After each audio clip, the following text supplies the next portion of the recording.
Apex Legends is one of the most satisfying games to learn and then excel in, but if this is you, and if you are asking the question of how I can just be better, don't worry, I got you covered from the time you load up the game to the time where you are closing out that match and catching that W. I've been working on this video for over a year. We got lots to talk about, so let's get right to it.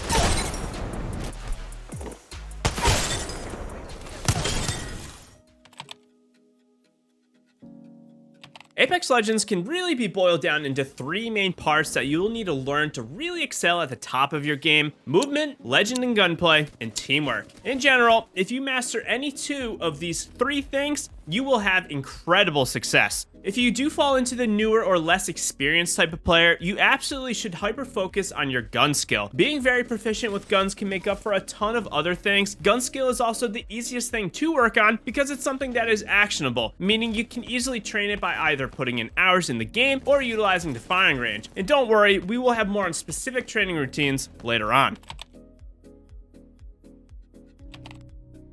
There's over 20 legends and over 25 weapons in Apex Legends, which at first can feel pretty daunting to learn and understand the function of each one. Learning all of the legends will take some time, but you do not need to know every single legend's abilities. I get asked a ton of questions on how do I get better at Apex, or what legend should I be picking, and the truth is, it really doesn't matter when you are new to the game or you are in the stage of rapid skill building, which is basically just you going from a complete bot that knows nothing to someone who is fairly knowledgeable in the game. Do not overthink your legend when you are first starting off. Try them all if you can, see what you like, and then find a set of legends that you can stick with. Being flexible and being able to be proficient in, say, 5 to 6 legends is something that not only is going to make you a better player, it will make you a better and more flexible teammate as well. When it comes to choosing the legend that you want to play, it really comes down to your playstyle and what you want to achieve. Legends are also broken down into different categories depending on the legend's ideal playstyle. There's assault, defensive, support, and recon legends. While the legends have this type of overarching type of playstyle, just know that this is pretty much just a guideline, as a recon legend like Bloodhound actually has a ton of aggressive and assault properties in their kit, even though they are a recon legend. The only thing that you will want to know is that the larger characters, Newcastle, Gibraltar, and Caustic, as of the making of this video, all take 15% less damage as a way to compensate for their very large hitboxes. If you are wondering what the fastest way to level up and thus letting you unlock legends faster, this is done by living as long as possible in the Battle Royale, or basically just slaying out and winning arena matches as fast as you possibly can. And if you don't know, unlocking legends is done through legend tokens, which you do get every time you do level up in Apex. Regardless of the mode that you do play or how good you are though, leveling up is fairly slow, and I'd recommend you just play the game, and before you know it, you will have every legend unlocked. 3 great beginner legends that I can recommend are Bloodhound, for those looking for information gathering, and a super easy but effective team support legend; Octane for fun and aggressive playmaking with a no-care attitude; and Loba if you want a legend who is simple but very team-friendly with her looting capabilities, and someone everyone loves to have on their squad. If you want 3 legends who are meta and at the top of their game right now, you should try Seer for, again, recon, clutching up, and informed playmaking; Valkyrie for a top-tier beast that can fly around and rotate the team; and Caustic, who has a ton of utility for both the team in defensive and offensive playmaking. Truly, all 6 of these legends aren't overly difficult as well, which helps out a ton when you are just starting out. The weaponry you will want to use will come down to your playstyle and just in general how your match goes. You won't always be able to get the weapon that you do want in Apex Legends, but absolute meta warriors are going to be the R301, Flatline, and the Volt. These guns will allow you to be pretty much aggressive and dominant at both the close and mid ranges, and are really not too highly skilled of weapons to use. If you want a more close-up and personal type of play, the Car SMG and again the Volt are all really great options, while the Longbow, G7, and 3030 are superb for more mid to long range poking. Regardless of the weapon you do choose, pretty much every gun in Apex Legends does have some viability, unless you find the L-Star. We don't pick this up. But don't sweat it, if you find other weapons, most are pretty solid, and being good with every single gun, much like the Legends, is going to make you a better, well-rounded player. For better or for worse, Apex Legends cosmetics mostly revolve around a pack opening system. There's 3 currencies that you are going to need to know as well. Legend tokens you receive for leveling up, and they can be used to unlock certain legends, as we already mentioned, but they also can be used to purchase certain recolors of skins from the store. Second is going to be crafting medals, which do come from Apex packs or the battle passes, and they can be used to unlock certain event skins and other skins, trackers, banners, quips, and more from the character and weapon menus. And of course, there is also Apex coins, which is Apex Apex Legends real money type of currency, which is also used for purchasing skins. I have a dedicated settings video, which I highly recommend you check out after this video, but there's a few must-change settings that you are going to want to look at. For one, taking damage closes death boxes. Turn this off. It greatly improves your chances at armor swapping, which is just the act of swapping your empty armor for a full one from a death box. Second, this is field of view. Anything over 90 is highly recommended, just so you can have more awareness. I use 104, but it is all personal preference. Also, if you are on controller, be sure to have your menu cursor speed at least half the way or as high as you possibly can within your ability to control it, so you can loot a little bit faster. The only other thing is turning down dialogue volume. This means the character's voice lines will not be overpowering super important stuff like footsteps and other game sounds.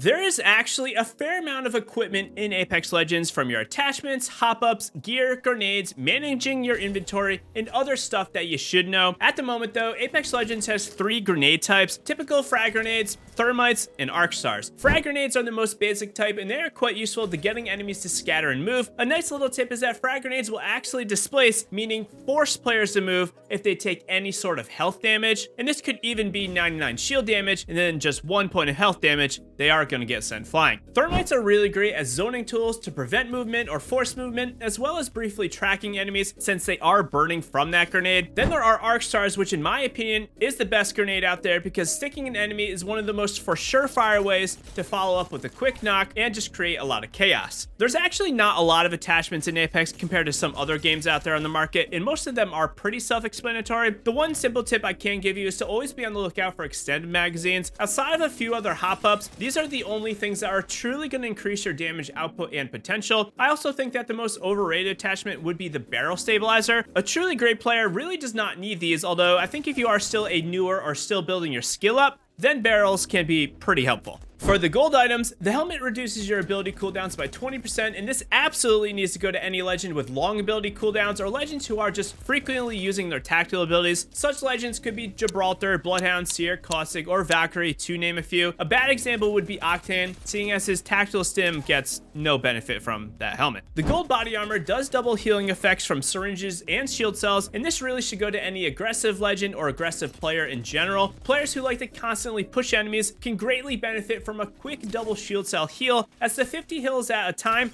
are really great at keeping yourself healthy while also applying constant pressure. Some examples of legends could be Pathfinder, Octane, or Valkyrie. Knockdown shields give a bonus 50 health and shields when you are reviving a player, so any legend who gets bonus perks when reviving should be getting these items. This includes Gibraltar, Mirage, Newcastle, Caustic, Bangalore, and of course, Lifeline. The gold backpack lets you carry extra Phoenix kits, med kits, or batteries per inventory slot, so this means 3 instead of 2, and this should really go to anyone who wants to carry more big healing items, which pretty much is everyone. The best legend that should get this though is going to be Fuse, as he can carry more grenades and still have a lot of healing items, and he doesn't have the compromise in any way. Otherwise, anyone using the gold armor probably does not need the gold bag, since they do get better effects from those small healing items. If you are wondering how much stuff you should be carrying, like how much ammo, how many heals, it kind of depends on the backpack, but in generally, I'm rocking 2 med kits, 4 syringes, 4 to 6 batteries, and 8 to 12 shield cells. The remainder I'm going to use for ammo, 1 or 2 grenades. I always try to have at least 1 grenade regardless of the backpack size, and sometimes a Phoenix kit I will rock if I do have a purple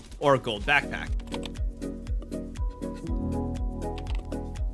Apex Legends has 5 maps as of the making of this video: Kings Canyon, which came out at the launch of Apex, World's Edge from Season 3, Olympus from Season 7, Stormpoint from Season 11, and the newest map, Broken Moon, from Season 15. In general, Olympus and Kings Canyon are considered to be these smaller pub smashing maps, whereas World's Edge and Stormpoint are kind of the better ranked maps due to their size and ability just to create plays on those maps. Broken Moon, I will say, fits pretty squarely in the middle due to its rapid rotation options and similar size to World's Edge. As for that matchmaking, Apex Legends is kind of an interesting one. For one, your account level means pretty much squat. All that is a tracker of how much you have played. Matchmaking generally pairs you up based on your more recent performance, so the better you do, the sweatier and the sweatier the lobbies will be, or at least seem. This can give false impressions that you aren't really improving that much, since the competition does get raised as you do get better, but just know that the improvement is there. Ranked, however, just matches you based on your current rank. Bronze through gold will play together, then plat with plat, diamond and diamond, although some sometimes Platinum and Diamond can get thrown into Masters and Predator lobbies, depending on your server region or your platform of choice. And of course, Masters and Preds will play together as well. We are now moving into specific in-game tips, but if you are ever looking to play with someone who is not a random, because that absolutely sucks, hop into my community Discord. You can find others to play with, or you can simply just chat with myself and the community. Also, do me a huge favor, hit that like button. This video took a ton of time to make, and I greatly appreciate the support.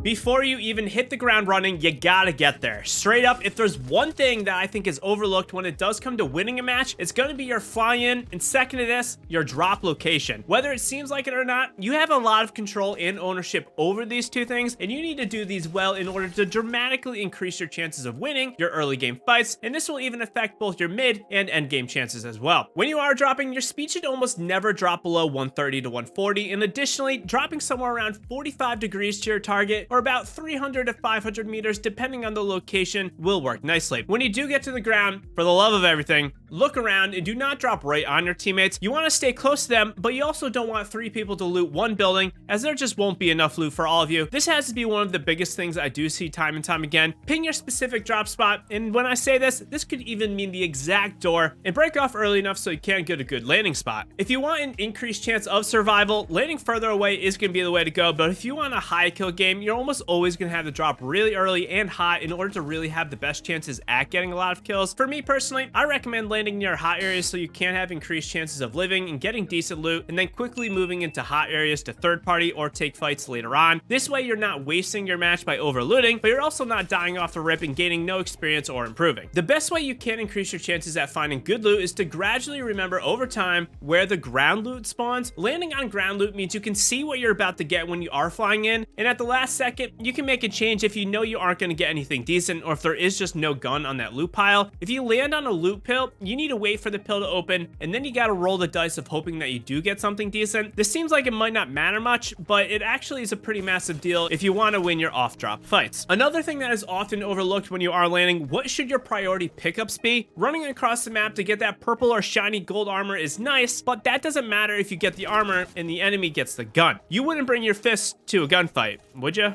Your looting priorities should be weapons and ammo, better armor, and then attachments and healing items. The last thing to really know is where you are landing will greatly influence your mid to end game, as your rotations and potential fights will be fairly predictable depending on your point of interest that you do land at. Landing on the outer edge of the map generally means you're going to have further to go, and in turn, you'll need to rotate earlier, but you'll have less teams coming from every direction since you are landing on the edge. Landing in the middle means less movement to get to the zone, but an increase in randomness as players can be coming from any direction. Rotating in Apex is more or less when you conclude your fights in one location and you're ready to move into the ring or to that next engagement. There's 2 things to really take care of when you do this, whether you rotate early or late, and whether you are closing in on the open side or the closed side of the ring. If you are an early rotator, this generally means you are playing more centrally in the zone, which is usually the safer way to play for solid positioning and just getting higher placement. Usually this is ideal in ranked if you are a less confident killing squad and you do want a healthier rate of ranked point gains. If you are rotating late, this generally means you are an edge team and you're going to be looking to take more fights around the edge of the ring, and you are just trying to clean up those that are rotating late. Edge teams are generally going to pursue and get more kills, but at an increased risk. If we look at the difference between open and closed side ring rotations, the closed side means the ring has less of a distance to move and you are more likely to have protection from your back. If you are moving into the ring from the open side, players could still be lingering behind you, or there could be someone waiting for you as you do get to the ring. Open side for more fights, closed side for a little bit more safety. Closed side may also be harder to rotate into if you do rotate late, as there's less space for adjustment. This is really when early versus late rotations will come in. If we look at ring damage, you don't really need to worry about moving rings 1 and 2. These do minor damage and you can't simply just out heal them. Ring 3, however, is definitely something that you're going to want to respect. The ring 3 will hit 10 per tick and it's going to kill you pretty quickly. You can use this to your advantage if enemy teams aren't respecting ring 3 enough by trying to hold someone out and prevent movement, but that deadly ring is forcing them to move in. The term holding is basically just positioning yourself between the ring safe spot and the enemy team and preventing their movement. This usually forces enemy teams to move into open areas as they have to get away from that ring damage, and in turn, you can't just kill them. You can also live through ring 3 for quite some time if your entire squad does have heat shields, so if you are being held out or you do get caught off guard, try not to panic and try to always have at least 2 players with some heat shields. That being said, Ring 4 and later is pretty much always a death sentence. Heat shields are rarely going to save you unless you are on the very edge, so avoid these late rings like the plague. Positioning is something fairly difficult for many to grasp, as it does come with experience and map knowledge, but just putting yourself in the right spot can make all the difference. High ground, high ground, high ground. I just can't say it enough. It's one of the best ways to always give yourself that leg up. You just gotta ask my boy Anakin how he's doing. High ground positioning unlocks a ton of benefits for you and the squad, and the one big one is gonna be your fighting power and potential. Having high ground just better allows you to have that head peek on enemies, meaning that you can see a lot more of them than they can of you. Additionally, you can move around with more cover than those below you, and you'll be able to just see a lot more of your surroundings since you do have that elevated vantage point. Low ground does have some advantages, the main being that you can be less of a target of squads. If one team has God spot camping high ground, this kind of puts a target on them, as many teams are going to want their spot and they're going to turn their attention to them. Low ground may also better let you third party as the high ground team fights. That being said though, you're more of a passenger of that match when you do have low ground, whereas the high ground squad is more of the leader and they're in control of the pace of play. In addition to high ground, of course, cover is absolutely critical. Fighting in completely open fields with little to nothing to hide behind is a death sentence if any team does have that high ground vantage point on you or any sort of cover. It is paramount to always keep in mind what your type of cover is going to be like on your rotation, so you can't just avoid unnecessary damage. There are near endless amounts of fighting techniques that you can implement when you do take fights, but here are going to be a few that make a huge difference. Trading shots is of course going to happen, but if you can bait enemies into firing by peeking out of cover and then hiding right away, this is going to let them waste a few rounds before you engage them, and this may mean that they will need to reload to finish knocking you. Additionally with this, side peeking is just how you can make this happen. Basically peeking briefly out of cover, sending out some damage, and then hiding behind cover again is how this is done. This maximizes your outgoing damage while minimizes your incoming damage, and if possible, try to peek from alternate angles so enemies can't line up on you when you do go for that re-peek. Another mega simple tactic is the heal peek. This is done by jumping and looking over objects while you pop healing items. This continual gathering of information can greatly help you understand what enemies are doing, from them healing, taking damage from other spots, or maybe they are pushing up to your location. This is simple but effective. A massive mistake I see beginners or less experienced players making is that they open fights too early. This can be by either shooting at an enemy who is just too far away from you, or you're pre-firing or you're early firing your gun and you're just missing way too many rounds at the start of your fight, and you're not going to be able to finish that enemy without reloading. Basically, don't panic and try to make sure you're really on target when you do begin your fight. And if you are wondering how to just not panic in fights, I get this question a lot. You need to just put yourself in those fighting situations. The more you get that nervous feeling, the more you'll get used to it, and the better you will become, and the more it's going to go away.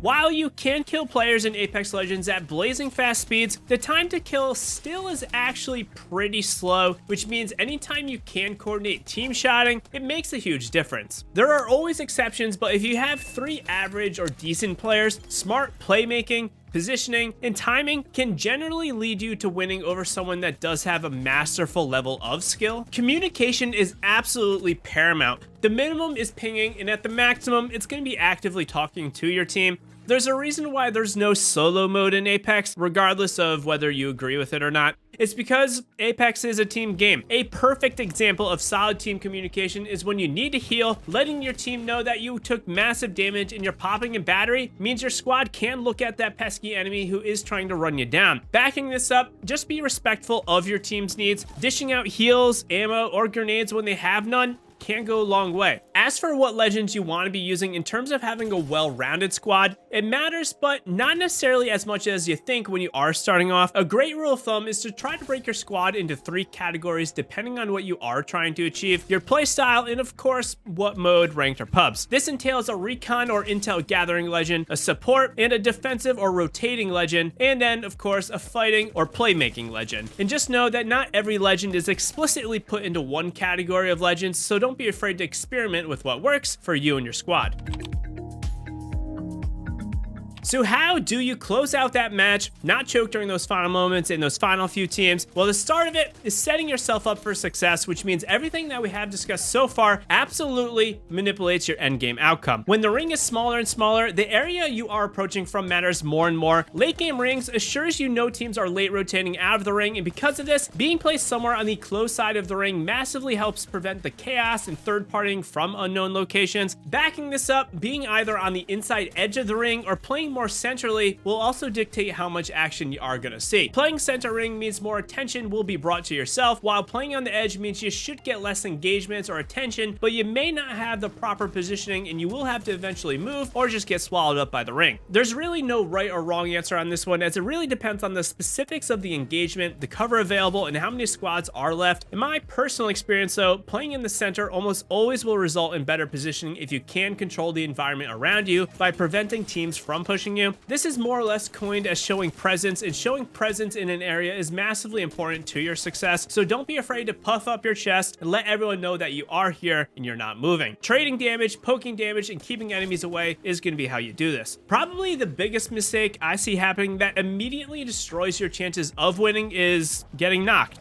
Duh. But in all seriousness, getting knocked way too early at the end game is a huge deal. Good players will stop you from getting revived, and simply just staying healthy and staying alive matters a ton, so don't overextend or overpeak enemies to the point where you are throwing your game. Make sure you are really waiting for the most opportune moment to take the fight, and don't do it a little bit too early when there may be too many teams still around you. If you want an easy way to win games when multiple teams are around, third partying is the way to go. If you can't position yourself appropriately so the other 2 or 3 teams are all battling out at the end, and then you swoop in, you're gonna tenfold increase your chances at just winning the game by cleaning up those teams. This does not mean sit on your hands and do nothing. You're still gonna need to show presence and be actively fighting the enemies, but solid positioning and smart playmaking alone is gonna win you those games. We are not done yet, as the most important part of the video is up. How do you actually improve? How do you get better? And how do you just not suck? You are 4 or so years behind everyone else, so playing catch up is going to be needed. But don't fret, you can actually get really close to the skill level of players by implementing a few simple but effective training mechanisms. The first and most effective way to build your gun skill is always to use the firing range before play sessions. Even if it's just 5 minutes, 5 minutes in the range, shooting targets lets you get those kinks out. It warms up your shot in a no stress environment, and it absolutely and tremendously is going to help you learn the recoil and tracking of all those weapons. My preferred method is to start off by simply just tap firing the targets with something like an SMG that has more recoil than like a 301. Flatline could work as well though. I'll tap these in succession or rapidly for a minute. After this, I go from tapping the targets to full one-magging the dummy for a minute, and then I'll go into a long-range tracking and shooting by tap firing the moving and stationary targets in the distance. And then for the final minute or two, I'll bounce between everything. I try to do this every day, and the more time that you can put into shooting thousands and thousands of rounds, the more comfortable you are just gonna be. I do want to state there is no exception for the real thing though. Spending more time actually playing matches is still going to be the way to go, but these quick 5-minute training sessions can prove to instantly improve your skill without you even realizing. 5 minutes in the range could mean shooting 1,000 or more rounds when it could take you hours and hours to achieve the same amount of gunfire in an actual game. At the end of it all though, there's no supplement for just playing the game and simply just having a good time. After all, it is a game and sometimes we forget this. Check out this video right here if you want to improve even more. Be sure to hit that like button, subscribe for more content to improve your game. I'll see you in the next one.